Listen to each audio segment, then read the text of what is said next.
Are the Celtics using too much double big lineup? A lot of people seem to think so. So today we're going to talk about it. Welcome back to the Celtics Chronicle. I'm your boy Adam Taylor. Find me over at USA Today, Celtics blog, and the Celtics Chronicle newsletter. Links in the description and the comments below. I'm joined by my boy Billy Calabrese. Billy, too much double big. A lot of people seem to think that that's an issue right now, especially with Luke Cornett minutes. Where you standing on this? I mean, it's an interesting debate because it's either everybody talks about rebounding. Oh, we need a big because our rebounding, even though we were second in the league in the entire league last season in rebounding. Today, we've fallen off a little. We're around 10 or 11th, depending on when you look at it. A lot of that is injuries, but the biggest thing is with the double big is when a guy like Sabonis has, 27 rebounds, you think go big, and then that way you can try to limit that. But the problem is when you go double big, the turnovers go up. And that's our other Achilles heel. And I think that's the more critical Achilles heel is the turnovers, not the rebounds. Turnover rate with Al Horford and Kristaps Porzingis on the floor is 15.9%. Turnover rate with Al Horford and Nimi on the floor is actually quite reasonable at 8.7%. Turnover rate with Al Horford and Luke Cornett, that's when it gets bad. It's 20.8% over 53 possessions. Small sample size. There's a concern there. I think that, when you look at the lack of ball handling that's on the floor when you run that double big lineup, and this has always been my issue. The Celtics, when you've got Porzingis or Horford or Cornett or whoever at the 5, but then you've got JT at the 4, JB at the 3, Drew and Derek at the 1 and 2, and then whoever else you want to plug in, Pritchard, Hauser, whatever.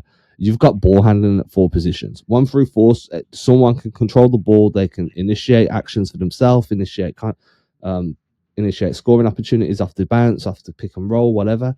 When you bring in a second big and you shift even Al Horford down to the 4, you lose that extra position of ball handling. So all of a sudden the fluidity is gone. Now you're playing more of a high pick and roll type offense because only 2 or 3 guys can really give you some ball handling minutes, some creation.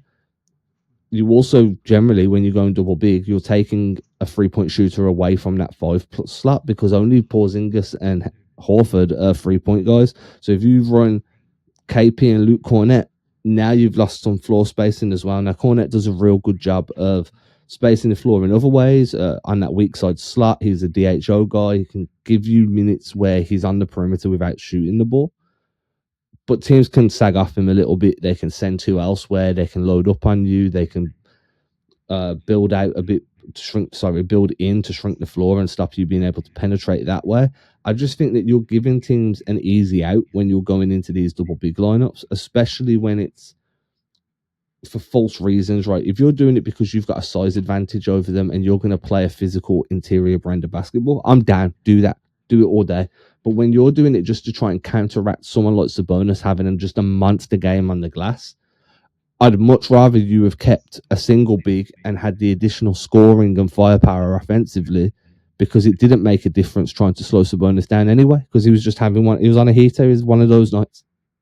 And a lot of times it's situational. So the Sabonis thing, I think they thought like with Fox out, they're going to go more towards a traditional kind of offense. And we just got burned because the Kings actually played smaller. They played faster. They actually played a more 3-point heavy game than they are used to. They're not really a great 3-point shooting team, even though they do have some shooters. So that's the one thing. Whenever a star's out, we don't really have a scouting report of how the team's going to play. So it seems like they kind of guess, and they're like guessing like, okay, we're just going to beat them with size. And it actually backfired on us. That was a game we should have went small. Screw the rebounding. If Sabonis is going to have 30 rebounds, so be it. We have to hit our shots and we can't turn the ball over, which we didn't do either of those things. And that really cost us in the Kings game. I mean, do you think that this team's up too over-reliant on double big? Because I looked at it from last season, and I think it was 2 or 3 of their, let me pull up the data now. I think it's 2 or 3 of their top 5 lineups were double big lineups. So saying that they're over-reliant when that was a primary part of their championship run is, to me, a little bit disingenuous. Let's have a look. So their top lineup last year was the starting 5. Porzingis at the 5, Tatum at the 4, and then work your way backwards. The second lineup was just swap in Horford for Porzingis. The third top lineup was Horford and Porzingis together, and then with Tatum, Brown, and White. The fifth top lineup was Horford and Porzingis together with Holiday, White, and Tatum. So two of the top five rotations was double big. Obviously, you just plug and play the different pieces around them. Then you've got 7 and 8 were double big. 6 was double big. There's a lot of double big lineups from last season that were successful. I just think that everyone's a year older. For me, you want to be as fluid as possible, especially when teams are playing you the way they are at the moment, with the way defenses are trapping you high up the floor, the way that they're trying to take away that pick and roll in the first place. Having a non-shooting big, trying to space the floor on like the weak side slot or as just a screen guy, you're losing release valves that can score off the catch, that can drive it, that can force the opposing defense into some issues. I think it's just very stagnant basketball right now, and that to me comes down to the fact that you're over reliant on having two bigs on the floor. Do you think they're over reliant, or are they working on something? I mean, they're not running any sets. They're not running many plays. Like I've tweeted this yesterday. The amount of, and I track the plays. I try and pull as many clips as possible from all the different plays because I like to have a repository.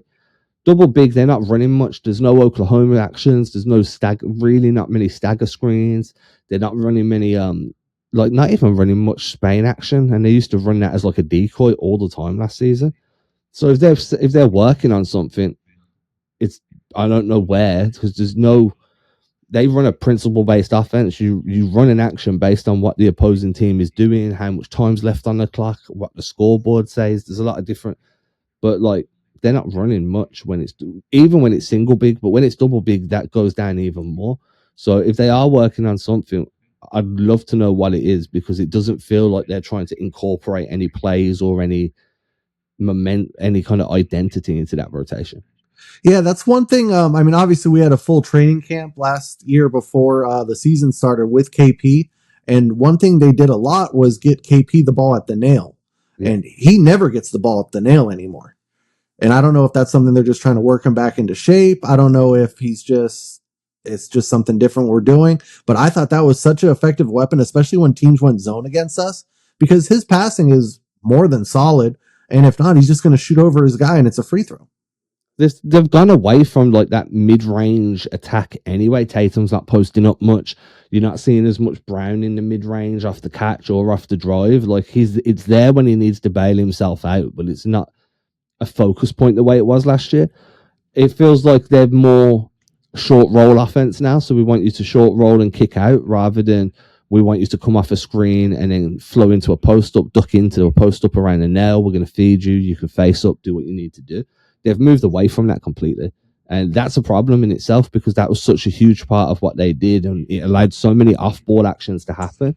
And that's not just a double big issue. That's just an overall issue in terms of what worked last year to what's not working right now, right? But overall, like, yeah, I don't see how they're building to something with a double big right now. And it's such a not fun basketball style to watch too. That's the other thing. Like, unless it's a Cornet double big, whenever it's Allen and even Allen Cade, I know it's a successful lineup, but it's just such inactive basketball and it's so bland. It's very predictable. And then teams will just kind of zone or pack the paint, and then we have problems.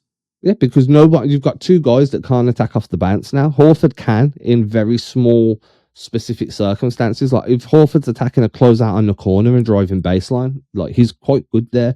He can like drive into a post up. He can drive into a floater. He's got a bag when it comes to driving baseline. Cater can't do that. Cater's just going to screen and he's going to have to stand around, or you're going to ask him to roll, but then he's going to roll into a packed paint. As you said, you don't trust him to have the hands or the patience to be able to find something else there. Horford didn't shoot at all in, I don't know if it was the fourth or the entire second half yesterday. Like, he's become quite passive during the regular season. I'm fine with that. Dude's old. Yeah. But when you're looking at, hey, we're going to run these two guys together and neither of them are really going to give us an offensive punch. You might get Cater on a couple of lobs, but he's not going to give you much else. That to me is a dead lineup. I would have much rather plugged Horford in at the 5 and been like, right, we're going to run some Jordan Walsh minutes, some Drew Peterson minutes, whoever it needs to be to kind of plug that wing spot behind the Jays that you're clearly trying to paper over with extra double big minutes. That's how I would approach it, because at least then you've got a bit more fluidity in how you're approaching things. On both sides of the floor, you've got more switchability as well. Well, that was my issue with the double big is the switchability because they're just going to keep switching to get the matchup they want from one of the bigs and bring them out anyway. So why not just play one big if you're not going to have them both down under the basket regardless? Yeah, I mean, there's times if you're matching up with a team like Cleveland, then double big probably makes sense, right? Because they're running a double big. You need the size. Teams have tried to go small against them and struggled. So I understand when it's necessary, it makes sense. But sometimes I feel like you're throwing it out there, and part of me feels like it's because you don't have anyone behind JT and JB. So you need to plug those bench minutes. And the best way to do that is to shift Horford down to the 4 or bring in Tillman for a stretch. I mean, we don't really see that anymore. But what I'm getting at is part of me feels like we're seeing more double big because they don't have a wing that they can kind of allow to eat some minutes when Tatum and Brown are on the bench. I think you hit the nail on the head there. When you roster 5 centers and you don't have backup wings, essentially, that's what they're going to do is double big. Yeah, and the problem is it's just stale basketball. Like you said, it's not enjoyable to watch. It takes them out of the flow and rhythm of their usual offensive sequences. Defensively, it's just as bad. You've got to play one in drop and one up to touch, or you switch 1 through 4 with one in drop. I don't trust anyone outside of Horford as playing that switch point at the 4 out of the double big. Like I trust Cornet as a drop big. I trust because he can contain the pick and roll really well, can defend the rim. I trust KP as a drop big. I think I trust KP a little bit up on the perimeter as well. I don't trust Nemi anywhere, to be honest with you, defensively. And then Cornet, if you've got him on the switch, it's barbecue chicken most of the time. So I do only feel for like Horford's the only switchable guy. And you're playing 4 or 5 different bigs throughout a game and they're getting smoked. It makes no sense to me. The problem is they haven't had a lot of reps together too. So KP is still really getting back in the system. And then, we have Allen, Kata reps. We have Allen, Luke reps. Even though Luke missed some games, he's been back pretty consistently now. But it does seem like they are just preparing because they know in the playoffs they're going to at least play 2 of the 3 of the Knicks, the Cavs, and the Bucks. And all 3 of those teams, you need the double big. So I don't know if this is just like their kind of training camp where it's basically them just kind of get as many of those as possible. But it's probably cost us a couple games, which it's the regular season. I don't care. But it is something that's, kind of frustrating.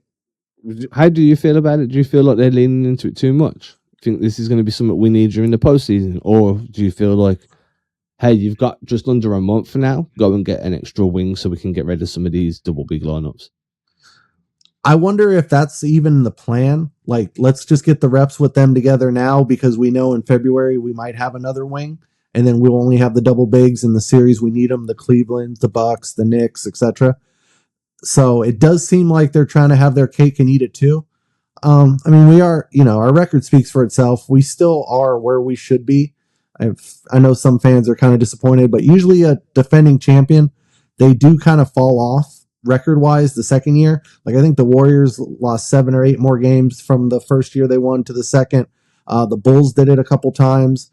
I do think that there is some of that too, where it's like, hey, we're going to lose. We're going to probably be around the 60 range instead of the 65 range. Let's be realistic. Might even be 58, 59 wins. So let's use this time wisely. KP didn't have a training camp. He hasn't really played much with Kata because, like, we even see Kata and KP double big once in a while now too. So, yeah, and I don't know how I feel about that one either because again, you're asking KP to switch a lot there, or you're asking Nemi to switch a lot, and KP can do that. He can switch, but he can also be exposed, especially like the Celtics have done a good job recently of when they get Tatum a switch onto a big, they do it while he's getting downhill. So then he's just cracking them off the dribbles, hitting crossover and just blowing them open completely. Teams are going to start doing that to Porzingis, and when they do, he's just going to be getting absolutely torn apart on the switch, right? They're going to switch him onto somebody that's higher up the floor, that's coming downhill off of a drag screen or off of a ball screen, and it's going to be Porzingis trying to guard a primary ball handler in space, and he's just going to get smoked. And that's going to become the blueprint.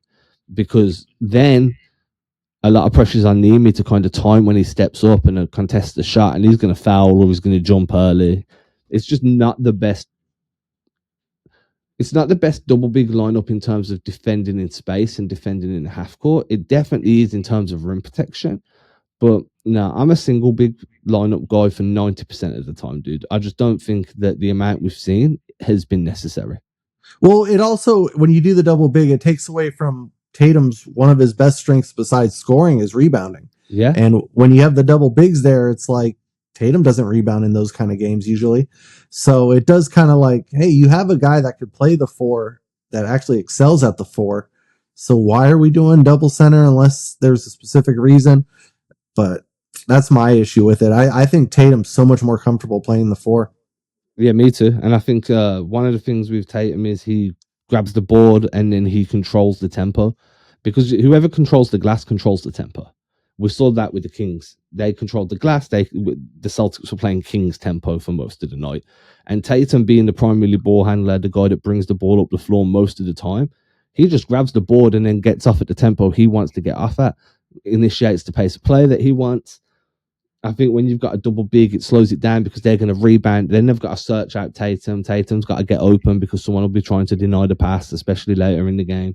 Or you've got to feed it to like a Pritchard, who's then going to bring the ball up and look for a Tatum. There's just 2 extra steps to getting the ball to Tatum when it would have just been his hands from jump if you put him at the 4. You know what I mean? You're just taking the long route. It makes no sense to me sometimes. It really doesn't. No, for a team that needs to play with pace, the double big just seems like the opposite of what we should be doing. But like I said, I do trust that they're looking ahead. They just want these guys to have reps together. They want to practice this kind of stuff, even against teams they probably shouldn't be doing it against, like the Kings. But I don't think they really are valuing these games against the Kings or Toronto. And so they're like, hey, let's work on something. Like I said, we didn't get a training camp with these guys, so we're going to make these games be our camp. That's fair. I can see how that happens. With that being said, I want to hear from everybody watching. I want to hear if you think there's too much double big, not enough, if there's just the right amount, whether you think it's good, bad, ugly. Get in the comment section. Let us know. I'm interested. I'm going to put a poll out on social media. I'll use that as a point in the video once we upload it to YouTube. Everybody, if you're new here, make sure to sign up to the YouTube channel. Hit that subscribe button. Make sure to go show love to the newsletter. The link's in the comments. It's in the description. And make sure to go show some love to Billy, man. Billy's trying to pop over on Twitter right now. And that's at the real C-Boy. Billy, how are they going to know it's you? Sebastian Telfair jersey. Yeah, and there's not many of them out there, so you guys know it's me. There we go, baby. Right then, we'll be back in tomorrow with another episode. Peace.